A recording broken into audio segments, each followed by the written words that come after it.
ayan, inabot tayo guys ng ulan. Napakalakas na ulan dito sa Hacienda. Right? So, ganyan lang buhay ng delivery rider. Tatlo na lang oh. Pero talaga hindi natin kaya kasi hindi rin lumalabas yung receiver eh. Super lakas ng hangin, super lakas pa ng ulan. Bagyo ata to guys. Woo! Woo! Woo!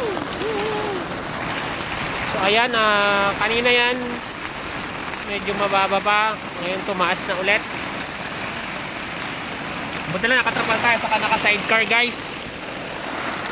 Talagang, ayan oh. Sa gitna tayo ng ano kasi. Siyempre. Dapat pala sumilong agad ako doon kanina. Ay, babasa din pala ako doon. Babasa din pala pag sumilong ako doon kanina.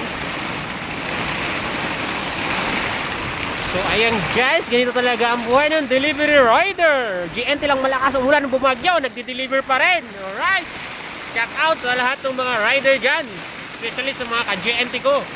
GNT Express lang sa Kalam. Pag tagul at tagbagyo yan, kahit kainitan pa ng araw, marireceive yung parcel nyo. Basta wag lang abutin ng alas 12 ng gabi. Di-deliver po namin yan. Kanyang kami kasi sipag ng mga taga-GNT. Right, sana naman ibigyan nyo ng pansin ang mga parcel nyo in order online. Kung kayo man ialis ng bahay nyo, pakiwan po ng pambayad. Mas better na bayadan nyo lang online para ipareceive na lang po namin kung sino man po naiwan sa bahay nyo. So ayan o, sagot na tayo ng so ayan lang muna guys, thank you for watching. At mag-ano lang ako ng trapal, magdadagdag. Mabasa yung likod ko eh.